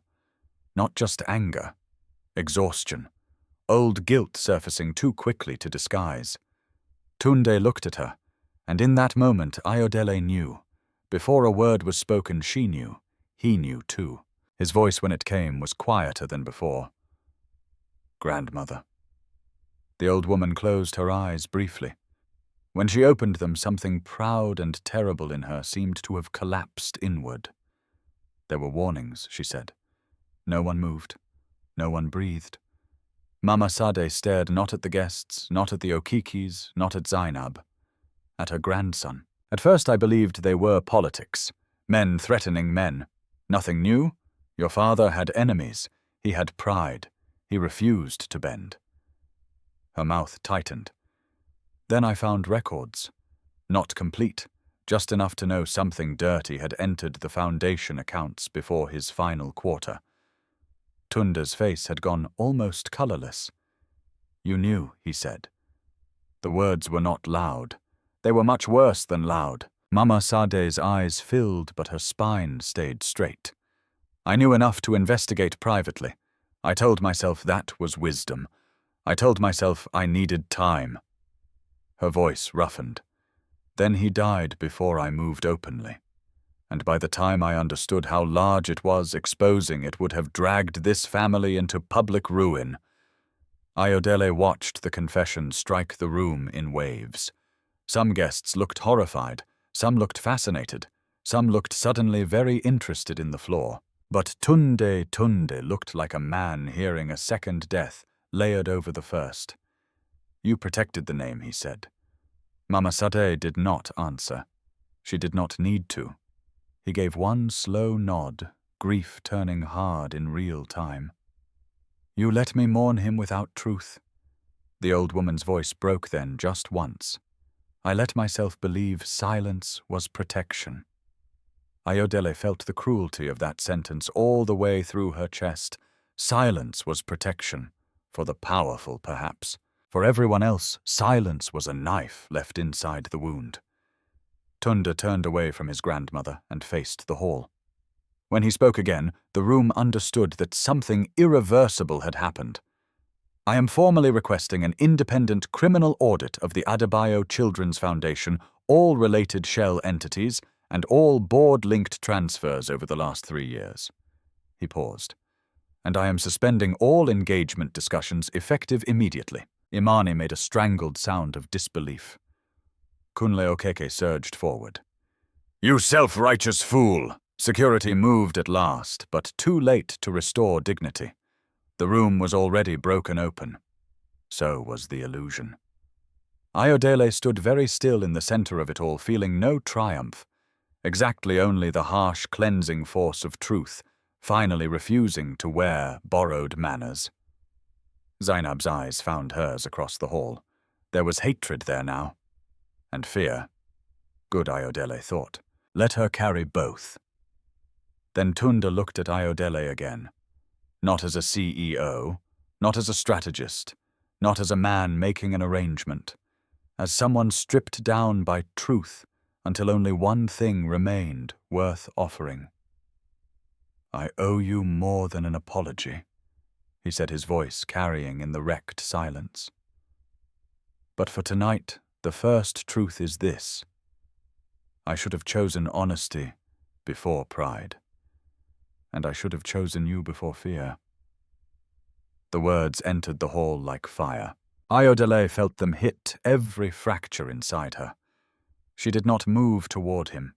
Not yet. Some wounds deserved the dignity of time. But for the first time since all this began, the truth between them stood in public without disguise. And everything built on lies was finally starting to fall. 3 months later, the city spoke Tunde Adebayo's name differently. Before, people said it with envy, with calculation, with the breathless excitement reserved for men who seemed too rich to touch and too powerful to fall. Now they said it with something more complicated. Some said he had destroyed his own bloodline in public. Some said he had done what no wealthy heir ever truly did, chosen truth over inheritance. Some said he had been a fool. Others said he had finally become his father's son. Ayodele did not spend much time thinking about what the city said. The city had watched her bleed and called it entertainment. It had watched her rise and called it surprising. She no longer measured herself by the opinions of people who respected power more than character. She had other work to do. The old clinic building near the edge of the mainland was still unfinished when she first leased the adjoining property. Its paint peeled in long strips. The back wall carried water stains from seasons of neglect. The waiting benches were uneven, and the roof over the courtyard needed repair before the rains returned. But when she stood there in the late afternoon heat, hearing children laugh in the alley beyond the gate and women bargain over vegetables nearby, she felt something she had not felt in a long time. Certainty. Not the false certainty of money, not the fragile certainty of romance. The certainty of purpose. The sign outside was simple: the Moranica Center Health Support. School aid. Emergency care for mothers and children. Mama Bisi had cried when she saw the name. Moranica herself had not cried. She had simply touched the sign with thin fingers and closed her eyes for a second, as though trying to understand how pain could travel so far and become shelter. Recovery had been slow. The surgery had saved her, but healing demanded patience. Medicine and a humility many strong women hated being forced to learn. Some days she walked the courtyard with steady steps.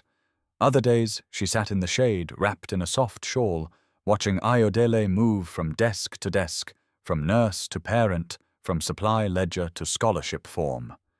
Kunle had changed too. The bruise on his face had faded long ago, but something sharper had remained behind his eyes. Not fear, awareness.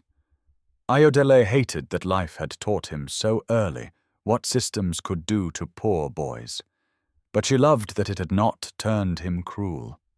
He now spent his afternoons at the center, helping sort donated books, carrying chairs, and teaching younger children arithmetic with the solemn importance of someone who had decided education was no longer just schoolwork.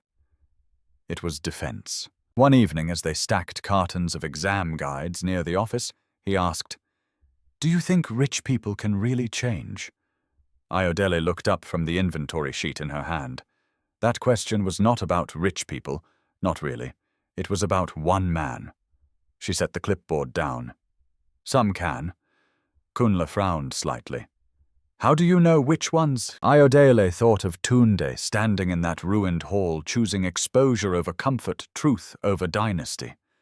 She thought of the hospital payment sent without conditions, the board hearings, the criminal investigations, the silent months in which he had not pushed, not demanded forgiveness, not sent flowers like guilt could be arranged into beauty. Healing, she said slowly, is not what people say when they are afraid of losing you. It is what they do after losing the version of themselves that hurt you. Kunle considered that with the seriousness of a boy growing into a man, too carefully. Then he nodded. Across the city, Tunde was no longer at the head of Adebayo Holdings. The board purge had been brutal. 2 members resigned before subpoenas reached them. 1 was arrested. The Okiki network publicly denied everything, then quietly began losing contracts once the audit findings spread beyond the circles they could influence. Zainab disappeared from society pages for a while, then reappeared abroad in photographs where her smile looked expensive and exhausted. Mama Sadeh stepped down from active family oversight within weeks of the scandal. Some said age had finally humbled her. Ayodele knew it was not age. It was consequence. Tunde could have fought to remain exactly where he had been. Instead, he chose something more difficult. He restructured the company, split philanthropic oversight from corporate political control, appointed external trustees to the foundation, and relinquished several powers that men like him usually protected with their last breath. People called it reckless. Markets called it unstable. The poor called it the first decent thing they had seen from a billionaire in years. Ayodele called it a beginning. Not enough to erase what had happened, but enough to prove that guilt had become responsibility instead of performance. He came to the center for the first time on a Tuesday morning without calling ahead. No convoy, no press, no bodyguards surrounding him like a wall. Just one dark SUV parked half a street away. And Tunde himself walking through the gate in a simple white shirt with the sleeves rolled up, carrying 2 flat boxes of school tablets, as if he were a volunteer, unsure whether he would be allowed to stay. Ayodele saw him from the far end of the courtyard.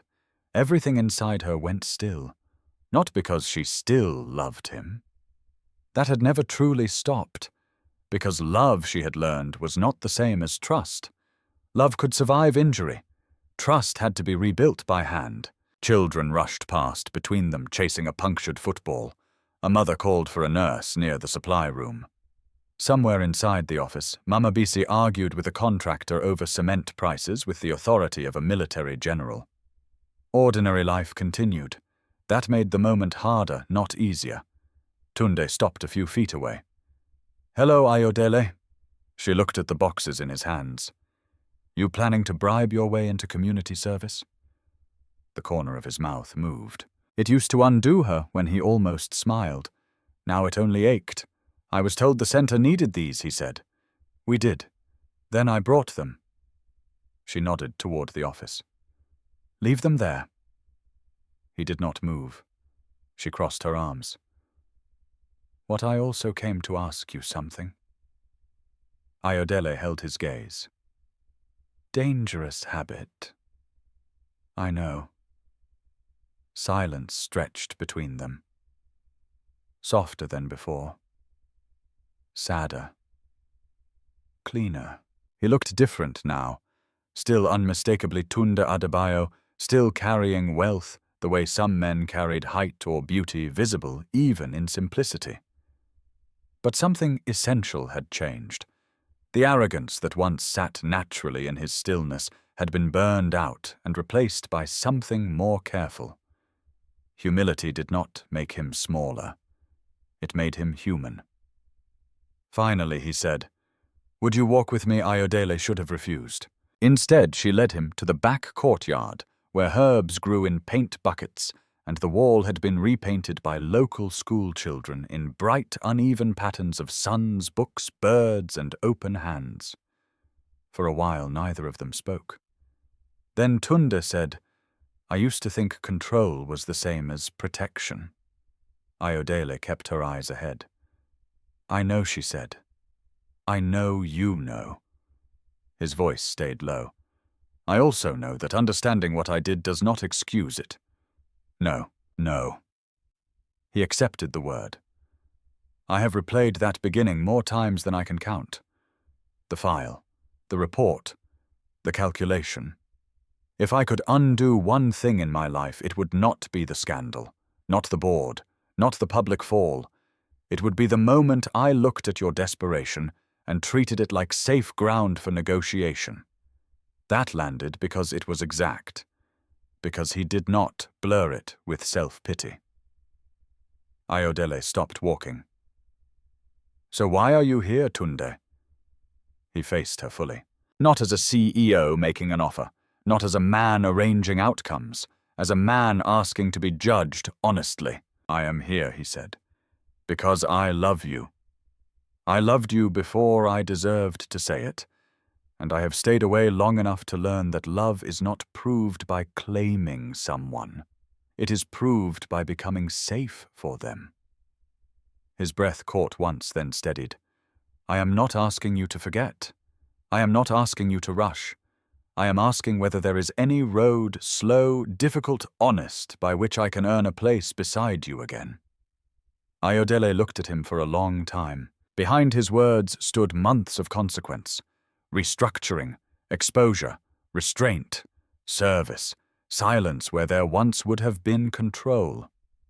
But behind her own silence stood humiliation, surveillance, selection, the memory of discovering what she had been to him at the start. Healing was not a song swelling in the background. Healing was decision. Slow, uneven, brave. Her eyes stung, but she did not look sour. When you first came into my life, she said, you offered money for performance. He said nothing. Now you are asking for something money cannot force. Yes. Ayodele let out a quiet breath. Then gently she took the box from his hands and set it on the low wall beside them. When this center opens its school wing next month, she said we will need someone to supervise the new audit system for the scholarship fund. Tunde blinked, caught off guard. It is boring work, she continued. Detailed, uncelebrated, no cameras, no praise. I can do boring work. I know. For the first time, the ghost of a smile touched her mouth. That is why I'm considering giving you a chance. Something broke open in his face then. Not triumph, not relief exactly, but the stunned gratitude of a man who had not expected mercy to come, dressed as responsibility. Ayodele held his gaze and finished softly. You do not get me back with speeches, Tunde. You get me back by showing up where truth is ordinary. He nodded once. I will. She believed that he meant it, not because he was powerful, because he had finally learned how little power mattered in the rooms where love either became honest or died. That evening, as the sun lowered over the compound and children's voices rose in the courtyard, Ayodele stood beside the painted wall and watched Tunde carry the tablets into the office, while Mama Bisi immediately set him to lifting cement sacks as punishment for being rich. Kunle laughed so hard he nearly fell off a bench. Morenike, seated in the shade, watched it all with quiet eyes full of things too deep for language. And Ayodele felt it then not a perfect ending, because real life did not offer those, but something better. A healed direction. A future not built on fantasy, but on truth survived, truth spoken, truth practiced. Once a billionaire had hired the poorest girl in the slums to play a role. In the end, he did not win her with money, image, or power. He won his first real chance only after losing everything false. And together, step by honest step, they began building a life where no child's pain would ever again be small enough for the powerful to ignore. After everything, the deepest lesson was not that love can conquer class, money, or cruelty. The deeper truth was harder than that. Love without honesty becomes control. Protection without respect becomes possession. And power without conscience will always devour the weak first. Ayodele's story reminds us that dignity is not a luxury for the rich. It is the birthright of every human being, including the poor girl. People laugh at the sick mother people overlook, and the child people accuse because he has no one powerful to defend him. What saved Ayodele was not beauty, luck, or the attention of a billionaire. It was her character, her refusal to become cruel in order to survive cruelty, her refusal to stay silent when truth needed a voice. And Tunde's redemption did not begin when he fell in love. It began when he chose accountability over image, truth over inheritance, and service over pride. Real change starts there when a person stops asking, "How do I keep what is mine?" and starts asking, "Who was harmed while I was protecting myself?" If this story moved you, tell me where you're watching from and what your local time is right now. And tell me honestly, could you forgive someone who truly changed after hurting you? If you enjoy emotional stories filled with shocking twists, justice healing, and powerful life lessons, subscribe and stay with me for the next story.